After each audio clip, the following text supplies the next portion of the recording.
University as coordinator of English in distance education mode in the year 2002. She joined Krishnath College in 2006. She has been a governing body member and also an IQAC coordinator. She has got a number of national and international publications to her credit and has also participated in a number of workshops, seminars, and conferences.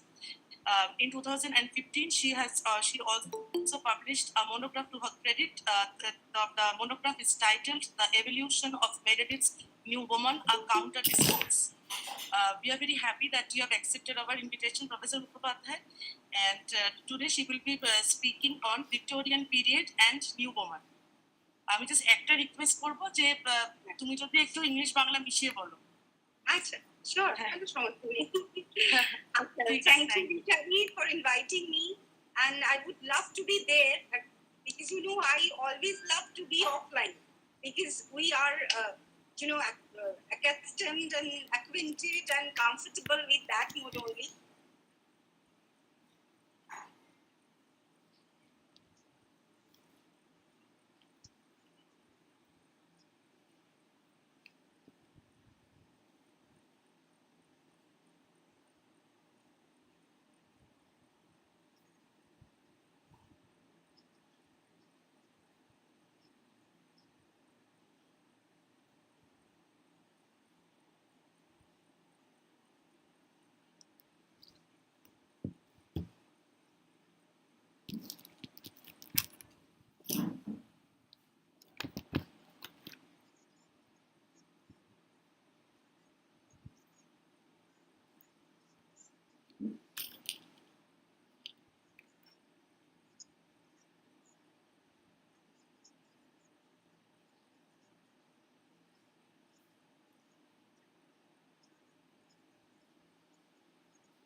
আমার হয়ে গেছে।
taking, having the kind of dollops of,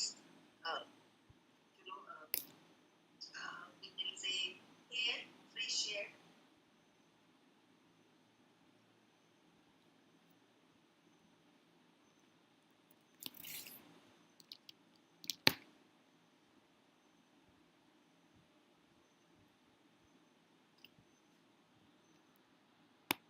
সময়টা মানে এই যে আমি Sinclair লিভেসের যে main স্ট্রিটের নভেলটার কথা বলছি, সেইটা 1920 সালে লেখা হচ্ছে, 1920, the time when we generally we tag with the term feminism. তো এখানে সে কি বলছে, we are tired of always deferring hope till the next generation. We are tired of hearing the politicians and priests and cautious reformers, in the bracket, and husbands. Focus. Become. Be patient. Wait. We have the plans for a utopia already made. Just give it more time and we will produce it. Trust us. We are wiser than you. For 10,000 years, they have said that we want our utopia now.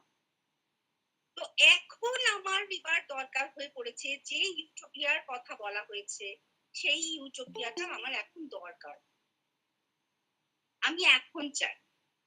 এই এখনের যে প্ল্যাটফর্মটা এই এখনের তৈরি হলো, that was basically we can say it was started by Mary Wollstonecraft, a vindication of the rights of women.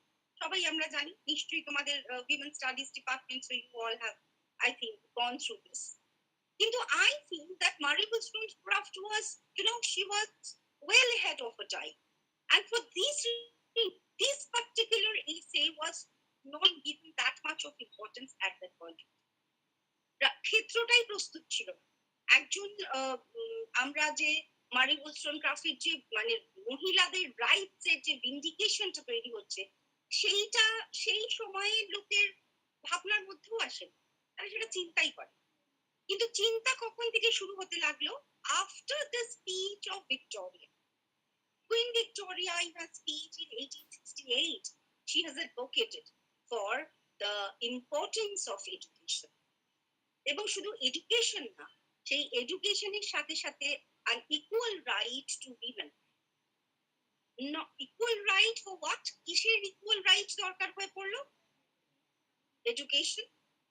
Equal right for political, voting rights. Equal rights in several acts. Because by the time 1867 Reform Act started accelerating. And in this act, they wanted a part to be a part.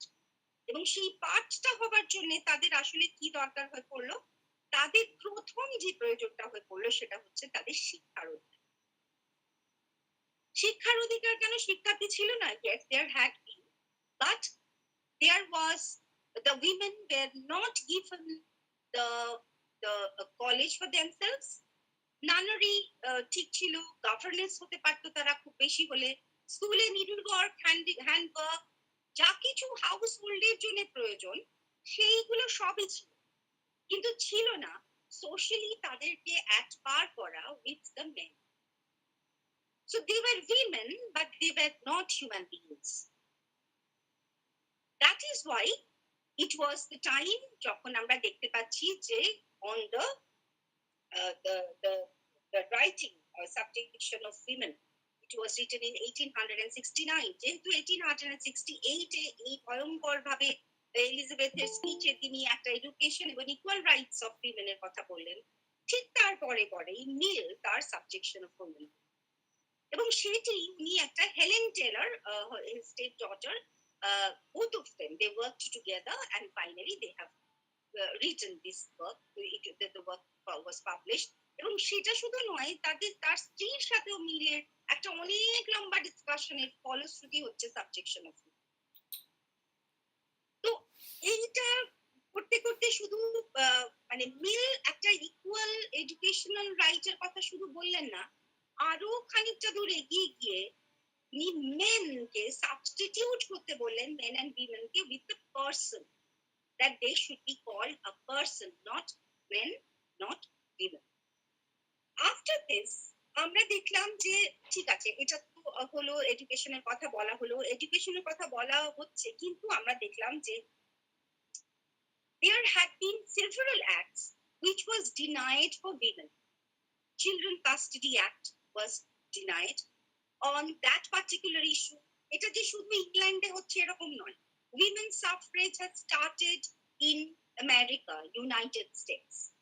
এবং এই যে women সাফরেজটা শুরু হচ্ছে, সেই women সাফরেজের জন্য তখন যেটা আমরা দেখতে পাচ্ছি যে লিডিয়া বেকার and Millicent Garifose, এরা সবাই মিলে, they Afroben, they all tried to gather some kind of rights for women, যেটা ওই অ্যাক্টের সঙ্গে যাতে অ্যাডপার হয়ে চলে সেই। এবার এটা যখন করা হলো তখন দেখা যাচ্ছে যে 2 লাখ মহিলার একটা সিগনেচার নিয়ে উইমেন সাফরেজ ভোটিং, সেটা তারা সবার স্বাক্ষর নিলেন এবং স্বাক্ষর নেবার পরে তারা এটা চলে গেল পার্লামেন্ট। পার্লামেন্টে যখন গেল তখন দেখা যাচ্ছে যে সেখানে Gladstone, the prime minister of that time, he vetoed against it. এবং এই উনি 1870 থেকে 80-র মধ্যে এই এই যে যেটা এই যে উইমেন সাফরেজ ভোটিং রাইট যেটার জন্য তারা এত লড়াই করছিলেন, সেইটা ডিনাইড হলো প্রথম। এবং তারা কিন্তু দমে গেলেন, তারা তখন finally what they started doing, এটা মানে তারা তখন উইমেন সাফরেজ জার্নাল বলে একটা জার্নাল তৈরি করল, এবং সেখানে সমস্ত women question that had been addressed, যে মহিলাদের যত রকম অসুবিধে হচ্ছে, কি কি অসুবিধা হচ্ছে, তোমরা অ্যানা কারেনিনা যদি পড়ে থাকো লিও টলস্টয়ের, এটা রাশিয়াতে হচ্ছে, তাহলে অ্যানা কারেনিনাতে কি দেখানো হচ্ছে, কি অসুবিধা হচ্ছে, ডিভোর্স ল, যেটা মহিলারা চাইতে পারেন, পুরুষরা চাইলেই তবে ডিভোর্স দেওয়া। এবং Anna Karenina she being not she was not liking her husband anymore, she wanted to get a divorce, and সে তার হাজবেন্ডের বন্ধু এবং ভাই মানে দুঃসম্পর্কের ভাই তার সঙ্গে তার একটা সম্পর্ক তৈরি হলো, এবং she wanted to be there, she wanted to leave the marriage and to be with that person, কিন্তু সেটা হলো না কেন না, every time she asked for it, তার হাজবেন্ডকে সে যতবার বলছে যে আমি চাইছি না এই বিয়েতে থাকবে, তার হাজবেন্ড বলছে যে আমি তোমাকে পার্জন করে দিচ্ছি, ক্ষমা করে দিচ্ছি, তুমি চলে এসো আমার কাছে আবার। And the women were not even permitted to have the property rights. না তার হাজবেন্ডের প্রপার্টি রাইটস তার কাছে ছিল, না তার বাবার প্রপার্টি রাইটস তার কাছে ছিল, এবং সেই জন্য সে কি করলো, এই প্রপার্টি রাইট মানে তার তো টাকাই নেই, সবকিছু টাকা হচ্ছে তার হাজবেন্ড কিংবা তার বাবার কাছে, না হলে তার ভাইয়ের কাছে। So they started raising their voices, তারা আস্তে আস্তে আস্তে আস্তে গলা তুলতে শুরু, এবং এই গলা তুলতে শুরু করলো বলেই বোধহয় there was a kind of women that came into the literature, সাহিত্যের মধ্যে তার রিফ্লেকশন আস্তে আস্তে আসতে শুরু। আমরা এই যে দেখলাম যে 1867 এর যে রিফর্ম অ্যাক্ট হলো, তার সাথে সাথে চিলড্রেন কাস্টাডি অ্যাক্ট হলো। চিলড্রেন কাস্টাডি অ্যাক্টটার কেন ইম্পর্টেন্স হলো, তার কারণ হচ্ছে যে বাচ্চাটাকে তো মা দেখতেই পারবে না, যদি তার হাজবেন্ড তার সঙ্গে ডিভোর্স হয়, if the husband ask for the divorce, তাহলে তার ডিভোর্স হবে, ডিভোর্স হলে সেই হাজবেন্ড যতক্ষণ না পর্যন্ত অ্যালাউ করবে তার স্ত্রীকে যে তুমি তোমার বাচ্চাদের দেখতে পারো, ততক্ষণ পর্যন্ত সেই মহিলার কোনো রাইটই নেই যে সে তার বাচ্চাদের একবার চোখের দেখাও দেখতে পারে। And that particular problem was addressed in Anna Karenina. অ্যানাকে দেখতে দেওয়া হচ্ছিল না তার ছেলে। And there is one chapter in the book যেখানে অ্যানা ছুটে আসছে, সে কারোর কথা না শুনে সোজা সে চলে যাচ্ছে তার বাচ্চাকে নিতে। But this was her courage, কিন্তু the legalities did not permit. তাহলে লিগালিটিটা যদি দরকার হলো তাহলে কি হলো, সেই জন্য খানিকটা রিফর্ম করা হলো, চিলড্রেন কাস্টাডি অ্যাক্টে মেয়েদের একটা পার্ট দেওয়া হলো, তারা দেখতে পারতো তারপরে। তো আস্তে আস্তে এইরকম চলতে চলতে আমরা দেখছি এই যে ধরো 1878, 1879, এই যে period, I don't know whether you have Doll's House or not. Norway, the northern part of Europe. Norway, আমরা Henrik Ibsen, he had brought the issue of women, liberty of women. সেখানে তিনি কি করলেন? তিনি এই লিবার্টি অফ উইমেন নিয়ে নাটক লিখে ফেললেন dolls house. Dolls house, the atmosphere or the situation or the background of the Doll's House is the 19th century bourgeoisie. It was not the working women or working class family that is being addressed. They were moneyed into. There had been no respect given to the women. তাহলে educated man, uneducated men, যাই হোক না কেন, মহিলাদের আলাদা করে respect দেওয়া, মহিলাদের আলাদা করে সম্মান দেওয়া, তাদের জায়গা দেওয়া in the society was not the cup of tea for the patriarchal society. তারা সেটা চাইছে। এইবারে যে পার্টটা আমি আসছি, সেই পার্টটা হচ্ছে যে এরা যখন চাইছেন, এই যে ভয়েস ইজ রেজড, এই যে মহিলাদের বলতে বলা হলো, যে তারা যখন নিজেদের কথাগুলো বলতে আরম্ভ করলেন, যাদের নাম আমি করলাম, তারা যখন আস্তে আস্তে লুক্রেশিয়া মঠ বা আদার্স উইমেন, তারা যখন তাদের নিজেদের রাইটস এর কথা বলতে আরম্ভ করলেন, তখন একটা নতুন ক্লাস অফ উইমেন ইমার্জড। একটা নতুন ক্লাস অফ উইমেন, যেটাকে আমরা তাদের লাইফটা কি, তাদের কন্ডিশনটা কি, সেই কন্ডিশনটা তাদের কি হবে, সেইটাই কিন্তু আমাদের সাহিত্য বারবার করে আমাদের একটার পর একটা আমাদের নভেল, ড্রামা, ন্যারেটিভ, এইটা হচ্ছে the emergence of a new kind of woman. কাদের লেখায় পাচ্ছি? থমাস হার্ডির লেখায় পাচ্ছি Tess of the d'Urbervilles, George মেরিডিথের লেখায় পাচ্ছি the egoist, one of our conquerors, George এলিয়টের লেখায় পাচ্ছি মিডল মার্চ, গিসিং এর লেখায় পাচ্ছি, এমিলি ব্রন্টিরা তখন লিখতে আরম্ভ করেছেন।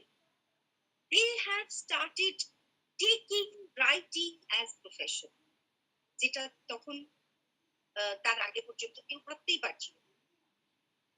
এই প্রফেশনটাকে কেন তারা নিতে আরম্ভ করলেন, মানে কিভাবে নিতে আরম্ভ? তোমরা যদি জেন অস্টিন পড়ে থাকো, I don't know whether you have read Pride and Prejudice or not. Jane Austen Pride and Prejudice যখন লিখেছিলেন, প্রথম লেখা শুরু করেছিলেন, তারপর প্রায় 7-8 বছর কিছু লেখেন, তারপরে আবার এই লেখাটাকে আবার কন্টিনিউ করতে শুরু করেন। এবং এই প্রাইড এন্ড প্রেজুডিস এর সময়, মানে উনি যখন লিখতেন, তখন ওনার এই বসার পরের মধ্যেই তার ওই লেখার ডেস্কটা ছিল। এই যে ডেস্ক, এই লিখতে বলে প্রফেশন তো মহিলারা নিতে পারতো না আগে। তো উনি কি করেছিলেন, ওনার দরজায় একটা ছোট নাটকে ঢিলে করে রেখেছিলেন। মানে নিতে পারতেন না, মানে হচ্ছে নিলে সোশ্যালি হ্যারাসড হবেন, people will look down upon হার।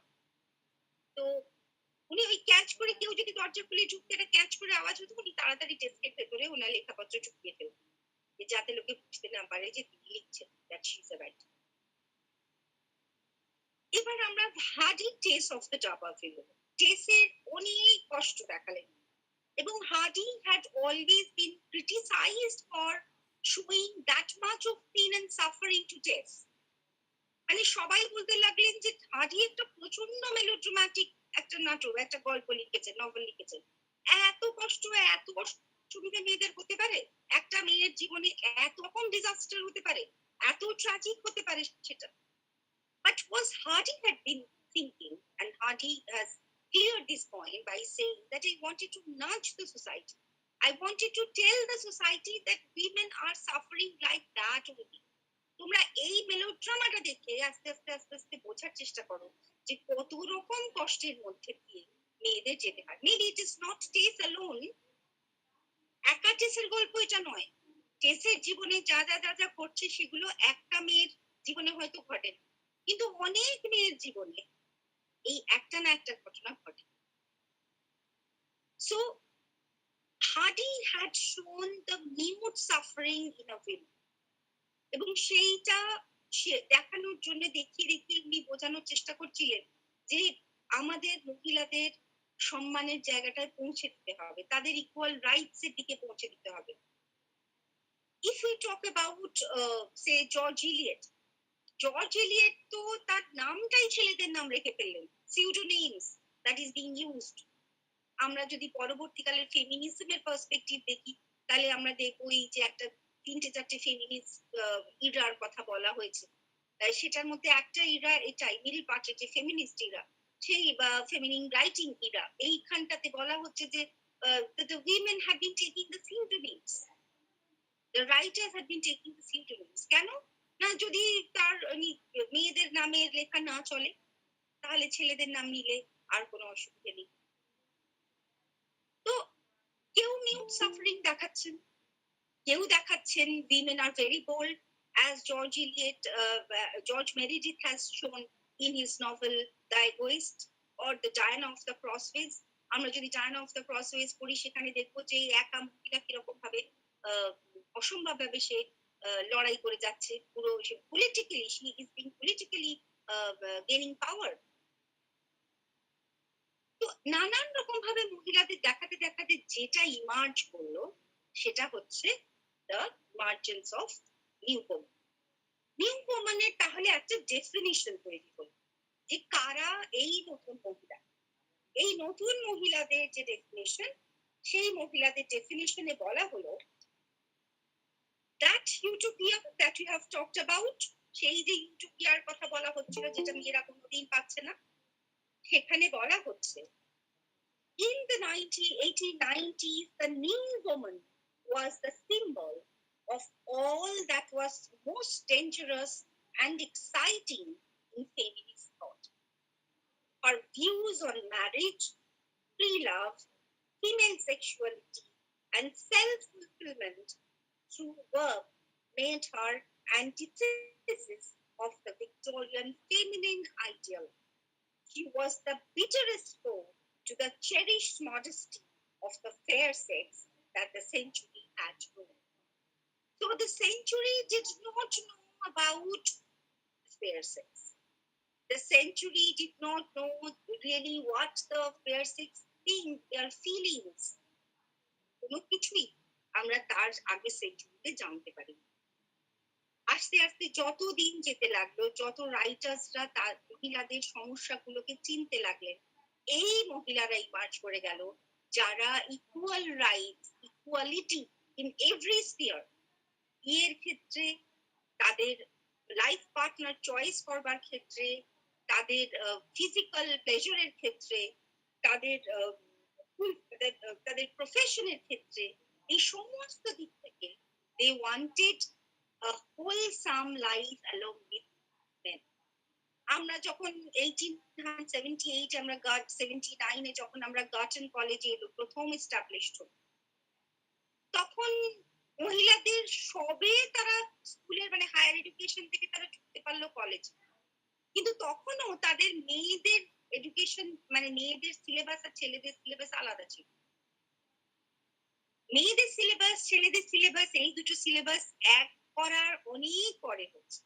অক্সফোর্ডের সঙ্গে যে পরীক্ষা দেওয়া, ছেলেদের সঙ্গে ইকুয়াল পরীক্ষা দেওয়া, সেই পরীক্ষা দেওয়াটা তারা উঠতে পারেনি অনেক।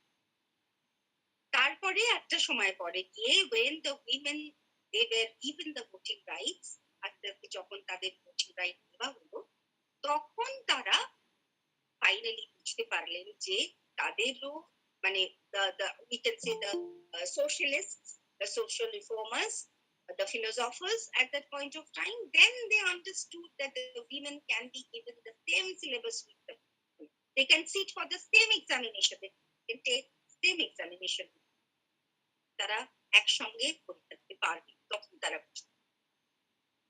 And then there had been, এবার আমরা যদি খানিকটা বলা যেতে পারি, এবার তাদের ইমোশনাল পার্টের দিকে আমরা যদি যাই, আমরা নরওয়ের ইপসেনের লেখা দেখলাম, আমরা রাশিয়ার অ্যানা কারেনিনা দেখলাম, আমরা ইউরোপের এত কিছু দেখলাম, আমেরিকান উইমেনদের উইমেন সাফরেজ দেখলাম, এদের সবারই কিন্তু একটা জায়গায় গিয়ে তাদের যে থটটা, থট প্রসেসটা, সেটা এবার ভাবনা চিন্তাগুলো যখন তাদের সব রাইটটা আস্তে আস্তে আস্তে আস্তে দেওয়া শুরু হয়ে গেল, তখন তাদের ফিলিংস নিয়ে ভাবা শুরু।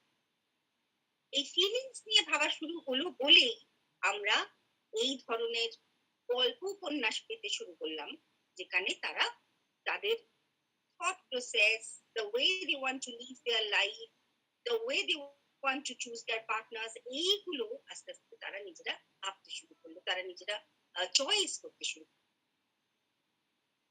And after this we have এটা তো what we talked about is the world outside. Now what was happening at home? তখন ইন্ডিয়ার কি অবস্থা ছিল? Because actually you cannot only this was colonial era. এখানে আমরা সত্যিই তো শুধুমাত্র আর আমরা খালি Europe, America, France, Italy, Russia নিয়ে ভাবি না।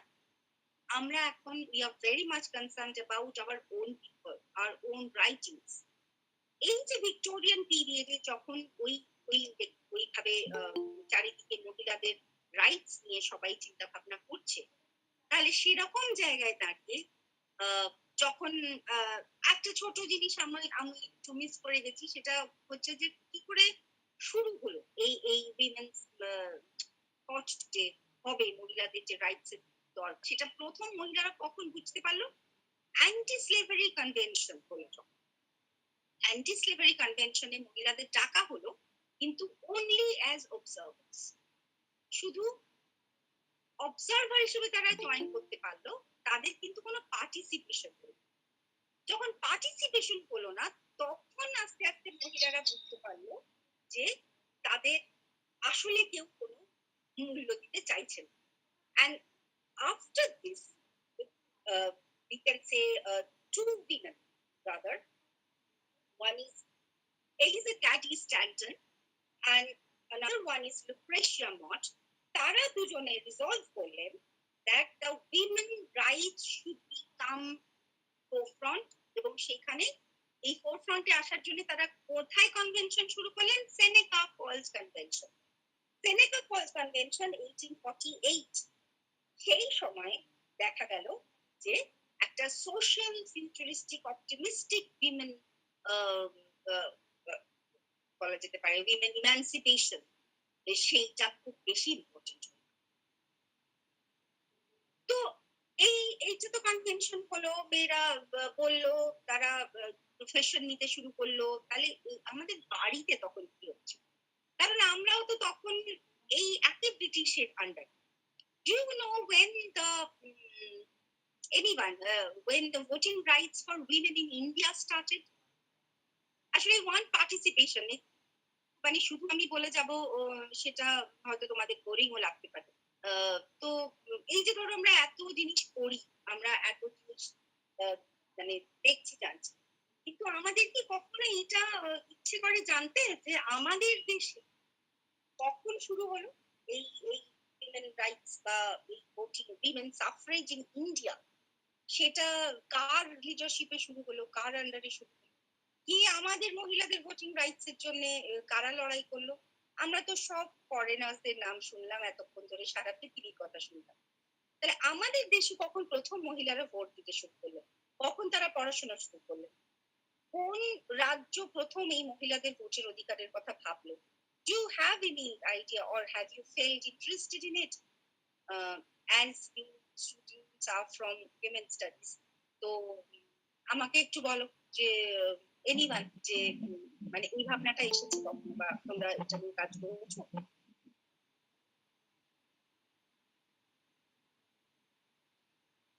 ম্যাডাম আমি একটু ইন্টারভিউ করছি। আসলে যেটা হয়েছে যে এখানে সবাই উইমেন স্টাডিজের স্টুডেন্ট নয়, মানে তার বাইরেও আছে আর কি। যেহেতু আমাকে থার্ড সেমিস্টারে ওই তো বিভিন্ন মানে আর্টসের অন্যান্য ডিসিপ্লিনও আছে, তো উইমেন স্টাডিজ ডেফিনেটলি আছে, আর এটা আমরা পড়াইও যে হ্যাঁ তোমরা পার্টিসিপেট করো, এটাই বলবো।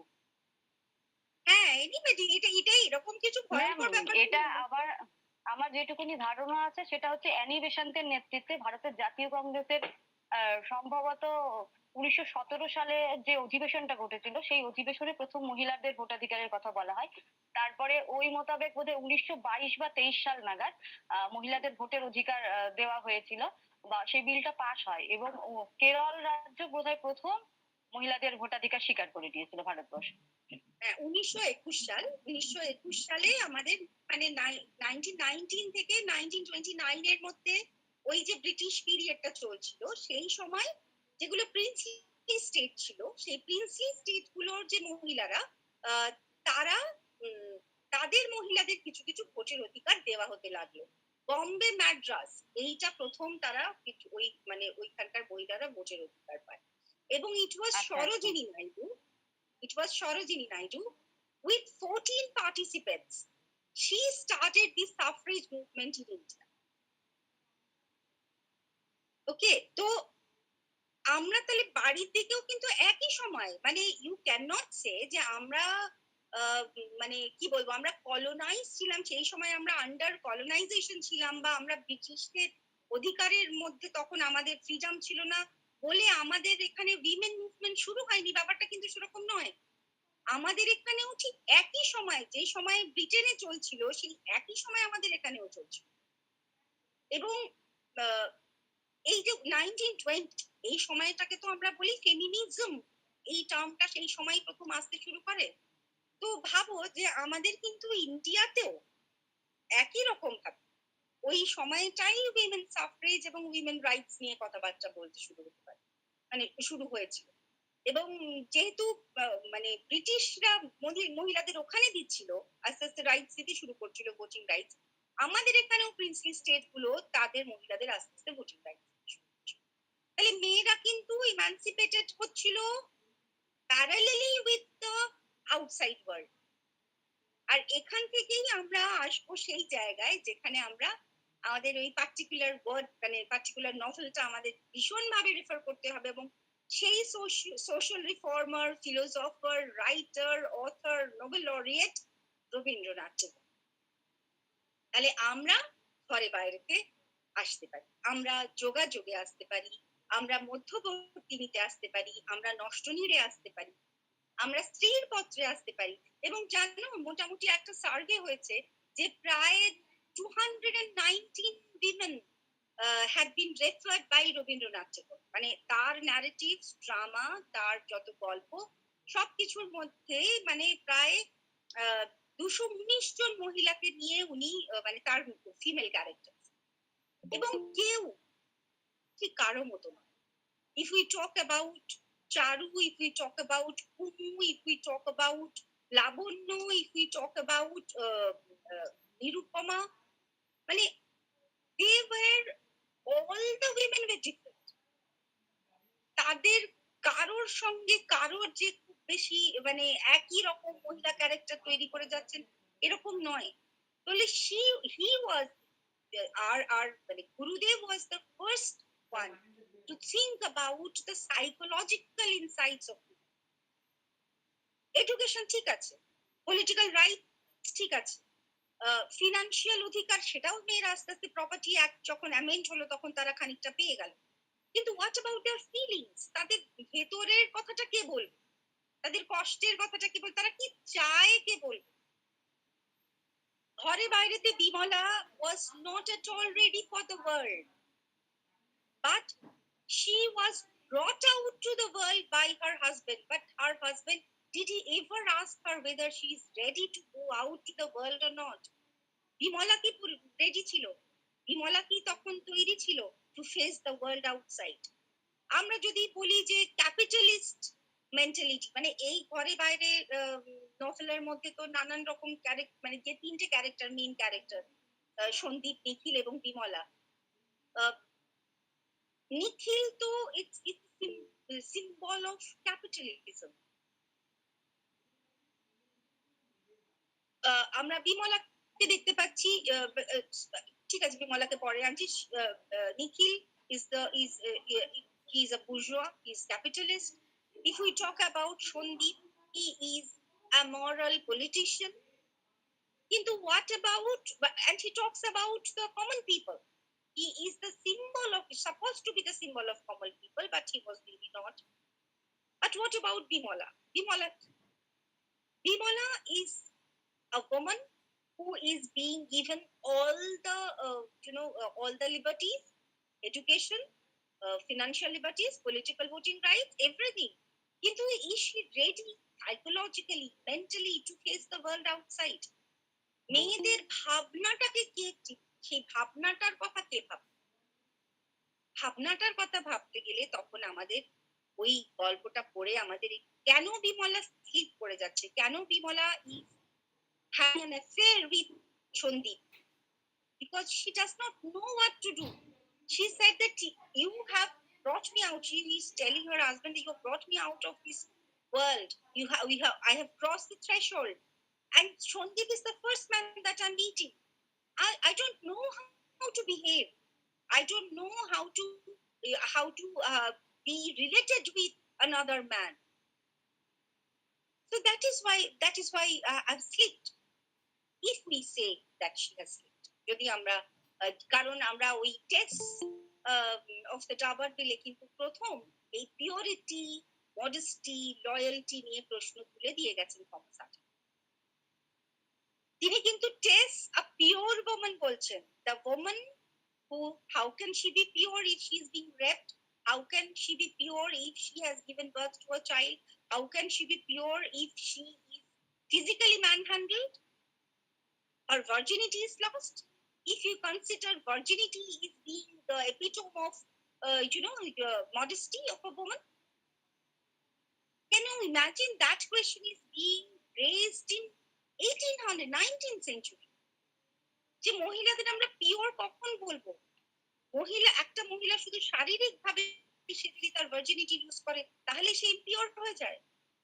তো ধীরে ধীরে ধীরে ধীরে একটা ভিক্টোরিয়ান পিরিয়ড একটা রাস্তা তৈরি করে, ভিক্টোরিয়ান পিরিয়ড একটা প্ল্যাটফর্ম তৈরি করে দিল ফর উইমেন টু রিথিঙ্ক, তাদের একটা দ্বিতীয়বার ভাববার জন্য একটা রাস্তা তৈরি, যে আমাদের আসলে লাইফটা কন্ডিশনটা।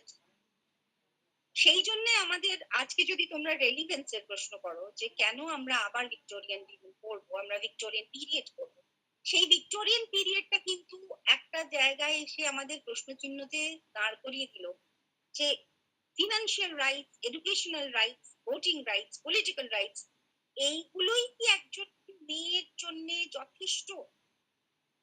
or she really needs an emotional right as well? সেই কারণেই হয়তো ইবসেন যখন তার ডলস হাউসে যখন ওরা she's slamming the door in front of the husband and going outside the world, তখন কিন্তু she is thinking of a better world outside.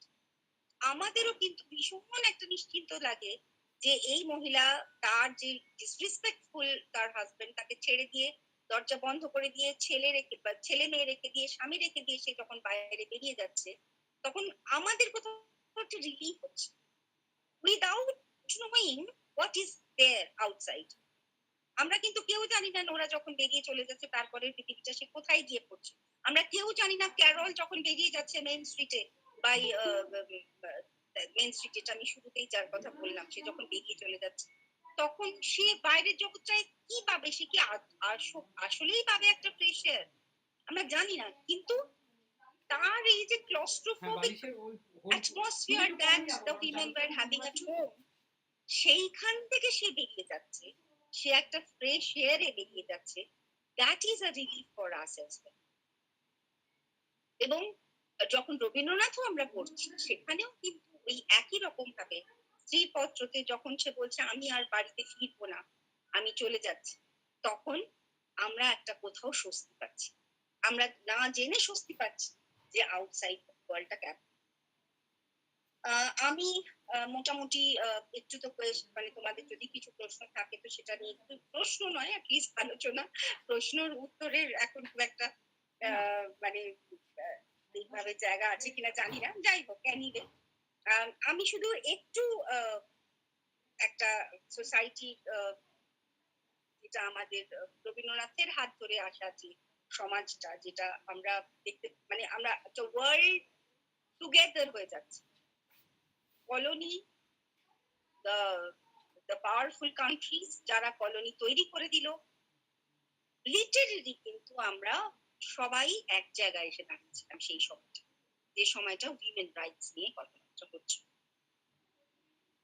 And that is why he can compare, or we can compare Rinal with Nora.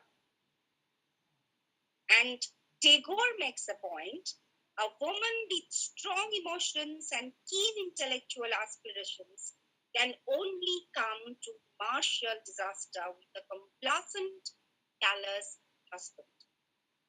It was a fact uncomfortably close to the truth for most of the male readers, because male readers never could accept this. But Tagore had given a message to the world that a society ignoring the rights and strength of women is wasting half of its resources. The same thing that we have found in Gulliver's Travels, the Iron House. The first half is the educated men in the horse that he has referred, Jonathan Swift has referred, and the other part of the horse is the reproduction part. And that way, they are wasting the other half in a society. It was supposed to be an eye-opener for the domineering Bengali man in his relationship with the woman of his society. And for his mouthpiece, he chose the woman herself. Indirectly or directly, the woman rebels, as we have found in the case of Charu, Kumu, Mrinal. And it's a battle cry when she says, to persist is to leave. I too will leave. I have lived. Thank you. Thank you so much, Professor Mukhopadhyay, for the intriguing session. আমি just আমার একটা observation share করছি, তারপরে আমি হ্যাঁ share করছি। সেটা হচ্ছে ফার্স্ট অফ অল তো যে তুমি যেটা বলে সেটার সাথে খুব রিলেট করতে পারছি, কারণ ডলস হাউস, তারপরে সেনিকা ফলস কনভেনশন, এটা তো আমরা মানে পড়াই মেয়েদের।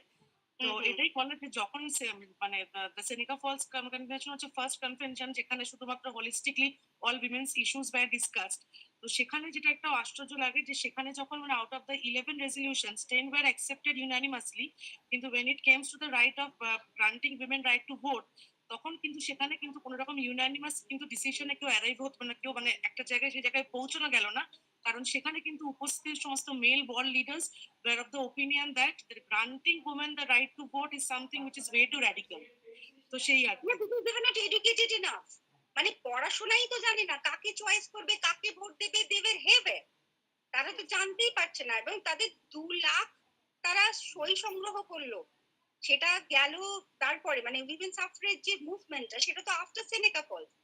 এবার সেটা যখন গেল সেখানে পার্লামেন্ট থেকে রিজেক্টেড হয়ে গেল, 2 লাখ মহিলার সই রেডিকেটেড হয়ে গেল by the prime minister as he has veto against it. উনি ভেটো দিলেন যে না, মহিলাদের দেওয়া হবে না। এবং মহিলারাও জোর করে সেখানে কিন্তু প্রথমে তারা কিছু করতে পারলো না। তুমি যে রেজলিউশনের কথা বলছো যে 10টা তো নিয়ে নেওয়া গেল, কিন্তু 11 স্টার কেউ নিতে পারছে না, বিকজ তারা পারবে কিনা উইমেনদের ভোটিং রাইট দিতে, সেটাই সেই প্রশ্ন তারা মানে নিজেরাই ঠিক করে উঠতে পারছে।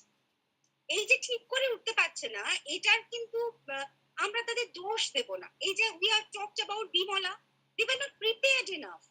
তারা তো, তুমি যখন একটা অপরচুনিটি, তো তোমাকে নিজেকে প্রিপারেশনটা রাখতে হবে যে when the opportune moment could come you can act. তুমি তো প্রিপারেশনটাই পাও। বিমলাকে হঠাৎ একদিন নিখিলের মনে হলো যে সে তাকে বাইরের জগতের সঙ্গে পরিচয় করবে, কিন্তু বিমলা রেডি কিনা, এই যে আমি ইমোশনাল পার্টটার কথা যেটা টেগোর বলছে যে আর দে ইমোশনালি এমানসিপেটেড। একটা মেয়ে সে কি ইমোশনালি রাজি, সে কি রেডি যে সে ফেস করতে চায় কি পৃথিবীকে, বা যদি সে ফেস করতে চায় তাহলে সে কতটা প্রিপেয়ার্ড নিজে সেই পৃথিবীকে ফেস করার জন্য, নাহলে তো সে ভুল করবে। এই যে সেনেকা কলেজ যে মেয়েদের এই যে তারা ভোটিং রাইটস এর প্রবলেমটা, যেটা তারা রাজি হতে পারলো না, সেটা তার কারণই হচ্ছে they were not prepared for it. Right. তো এখন আমি রিকোয়েস্ট করবো আমাদের পিএইচডি স্কলার গোলাপ শাহ খাতুনকে to conduct the question and question answer বা যেটা কোয়ারি অবজারভেশন যাই হোক, to conduct the question answer session. Golap Shah. Hello, হ্যাঁ ম্যাম। Good evening. হ্যাঁ, ধন্যবাদ ম্যামকে আজকের এই অনলাইন প্ল্যাটফর্মে আমাকে কিছু বলার সুযোগটা করে দেওয়ার জন্য ধন্যবাদ।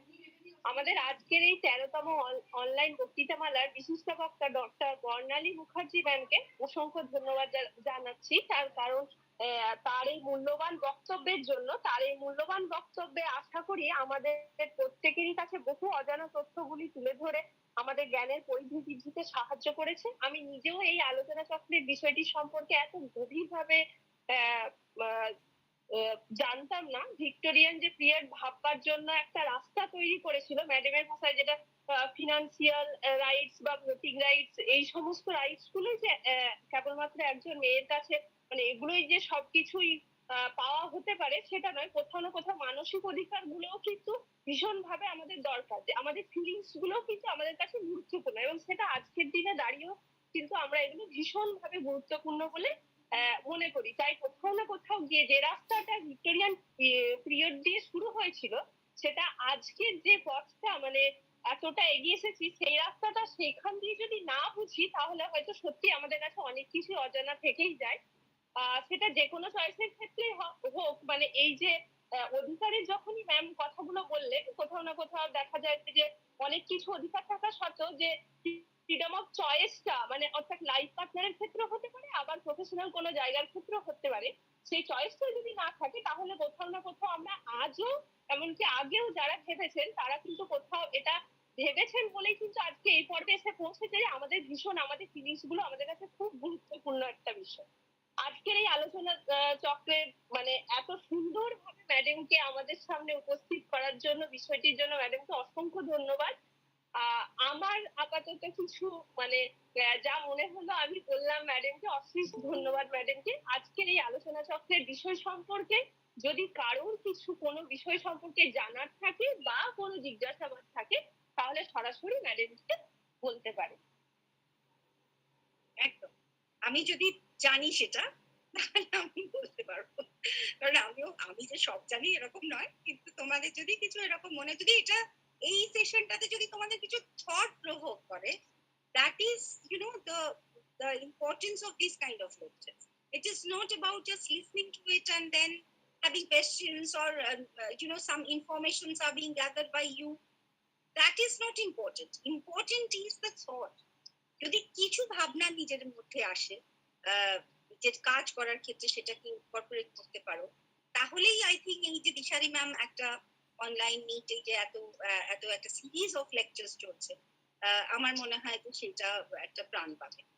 বিকজ এখান থেকেই কাজ বেরিয়ে আসবে, এখান থেকেই রিসার্চ।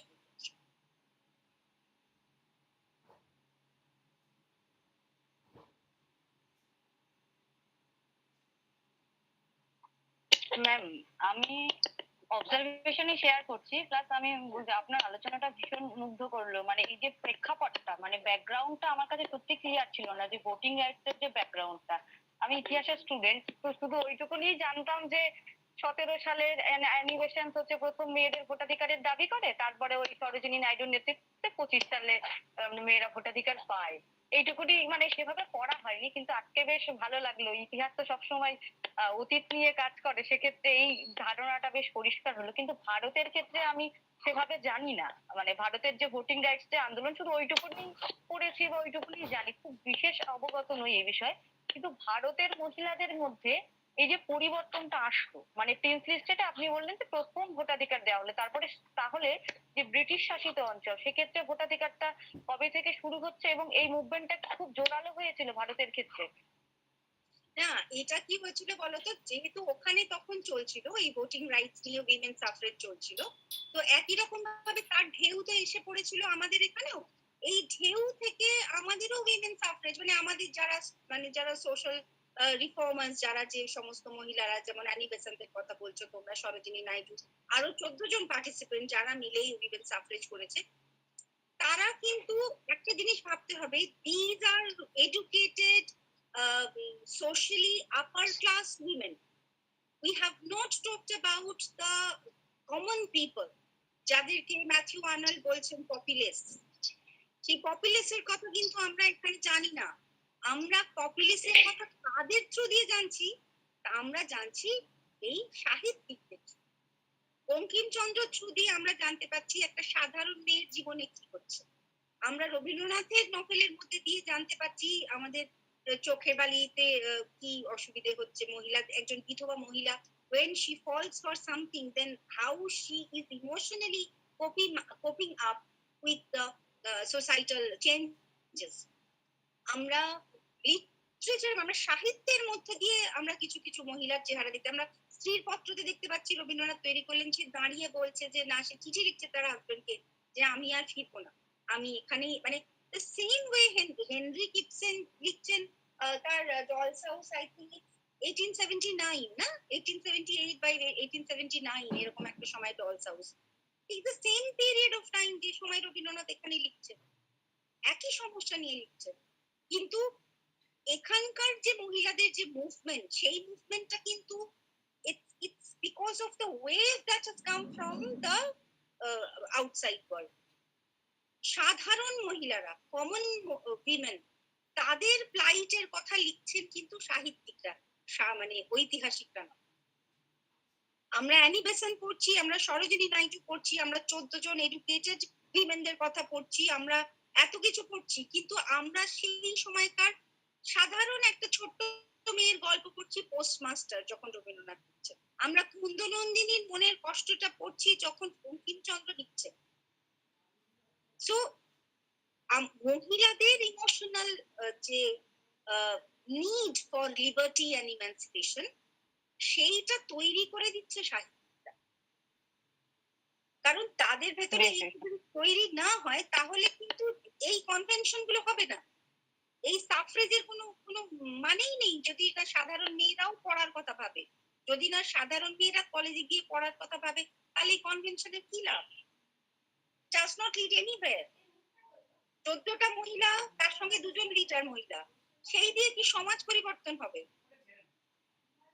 সমাজ পরিবর্তন হতে গেলে মহিলাদের প্রশ্ন তৈরি করতে গেলে তাদের ইমোশনাল ইন্ডিপেন্ডেন্সের জন্য দরকার যেটা, সেটা হচ্ছে বড় প্রেক্ষিত। তাকে এডুকেশনাল রাইটস দাও, তাকে ফিনান্সিয়াল রাইট দাও, পলিটিক্যাল রাইট দাও, but at the same time give them right to think, right two emotional uplift, তাদের ভাবনার সুযোগ দাও, তবে গিয়ে সত্যি সত্যি একটা সমাজ পরিবর্তন হবে। সে যদি ফ্রিলি ভাবতে না পারে তাহলে কি হবে? সে সারাদিন আমাদের দেশেই এক সময় এরকম ছিল, গাড়ওয়ালের দিকে মহিলারা, তারা সারাদিন খাটে, তাদের হাজবেন্ডরা সারাদিন ঘরে বসে তারা ড্রিঙ্ক করে, সারাদিন খেটে মহিলারা যে টাকাটা নিয়ে আসে সেই টাকাটা সন্ধ্যেবেলা তাদের স্বামীরা পিটিয়ে তাদের কাছ থেকে নিয়ে, এবং তারা সেভাবেই চলছে। তাহলে ফিনান্সিয়ালি তো তারা independent, this women are financially independent, তারা তো নিজেরা কাজ করছে, নিজেরা রোজগার করছে, তাহলে কেন তারা তাদের স্বামীর কাছে সন্ধ্যেবেলা তাদের মদের টাকা জোগাচ্ছে? So we need to have psychological, emotional independence. আমাদের মহিলাদের চেতনার একটা ফ্রিডম দরকার, তবে গিয়ে সমাজ পরিবর্তন। একদমই তাই ম্যাডাম। এখনো আমাদের অনেক দুর্বল মহিলা, যারা নিরক্ষর, অক্ষর জ্ঞানহীন বা সামাজিক ভাবে একটু পিছিয়ে, সে সমস্ত মহিলাদের দেখি এখনো ভোটদানের ক্ষেত্রে পরিবারের যে কর্তা কি সেই ভোট দেবে। এমনকি আমাদের এখানে আমি একজন মহিলাকে দেখেছি, মানে কিছু পার্টিসিপেন্টকে দেখেছি যারা হচ্ছে বিভিন্ন আমাদের পঞ্চায়েতের বাড়ি, পঞ্চায়েত এলাকা বিভিন্ন মেম্বার হিসেবে তারা নিযুক্ত হচ্ছে। মানে আমাদের এখানে একটা সময় স্ট্রিক্ট রিজার্ভ ছিল যে মহিলাদের ক্যান্ডিডেটই দিতে হবে, তো সেক্ষেত্রে বাড়ির মহিলাকে দাঁড় করিয়ে দিল, কিন্তু মহিলাটা সে শুধু মানে ওই পুতুলের মতো যাচ্ছে আসছে, মানে তার নিজস্ব কোনো মতামত নেই। মানে আমরা তার নামটাও ভুলে গেছি, তার হাজবেন্ড বা তার বাবার নামটা আমরা বেশি করে উচ্চারণ করছি যে অমুকের বাড়ি যেতে হবে।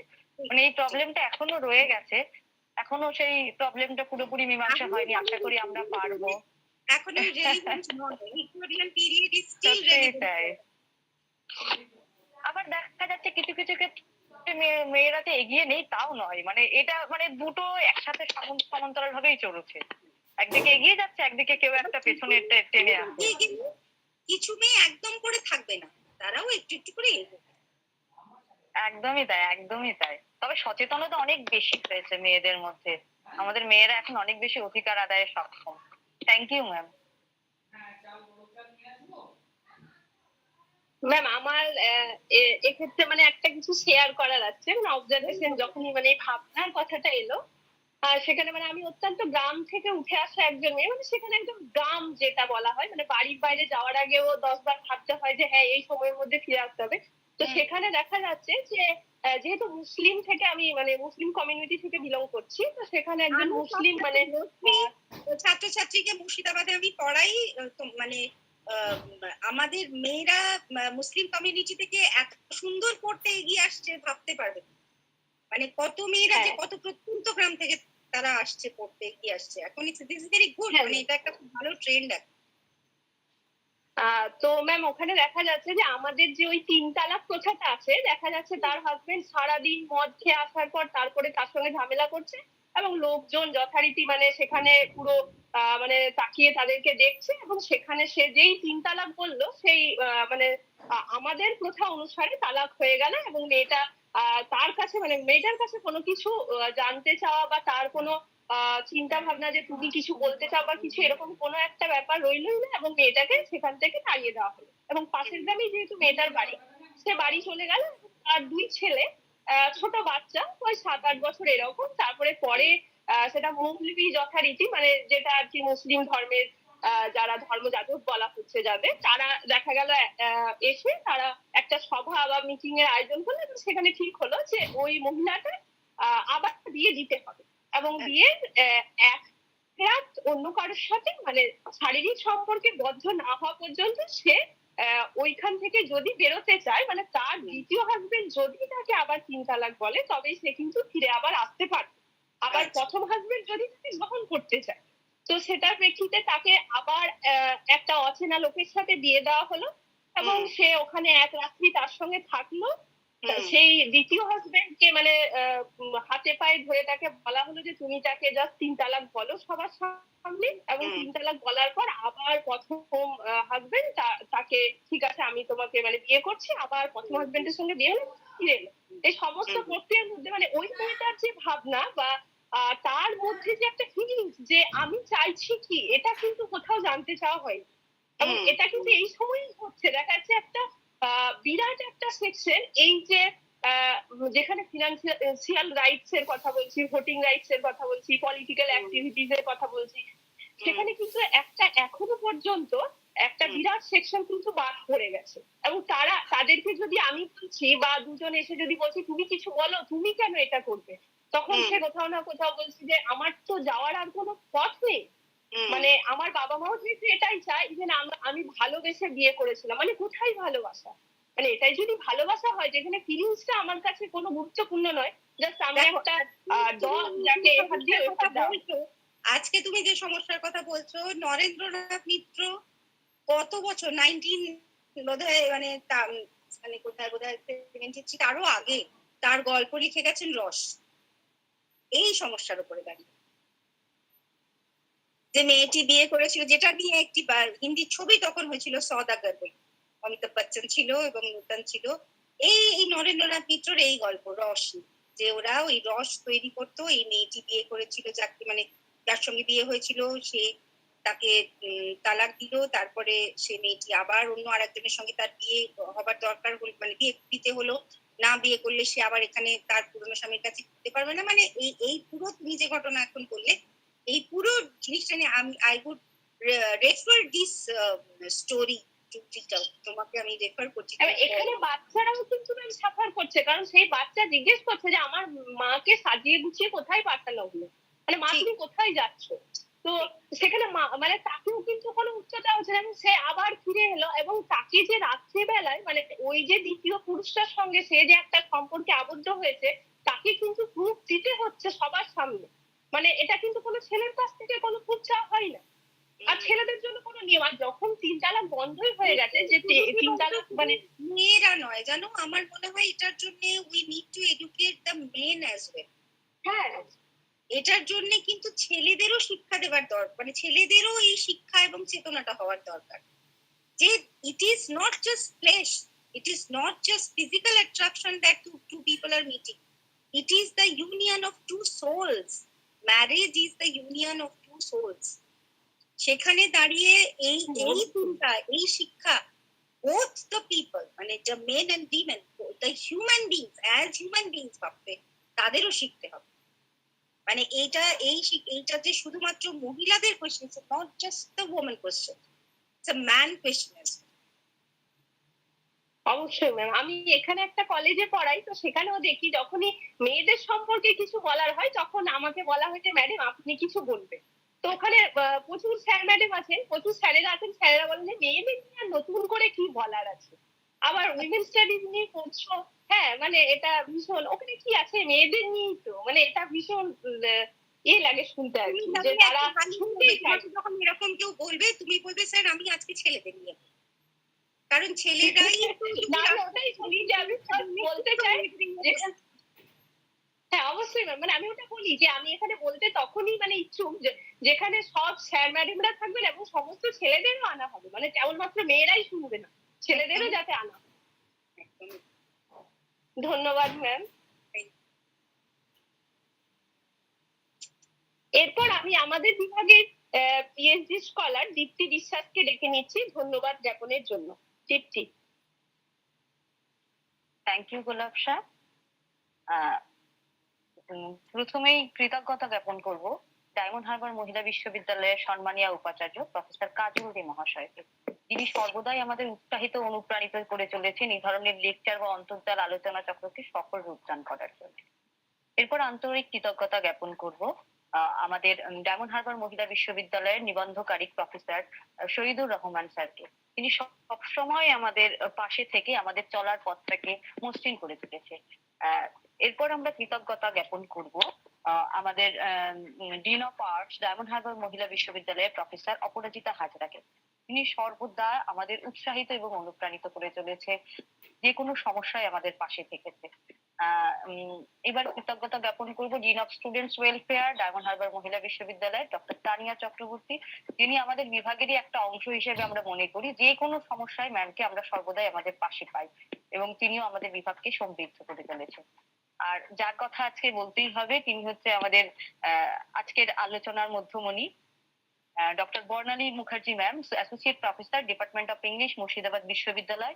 তার এত সুন্দর মনজ্ঞ গবেষণা আমাদের সাথে ভাগ করে নেওয়ার জন্য, যা আমাদের জানার পরিধিকে আরো অনেকটা বিস্তৃত করলো। Thank you ma'am.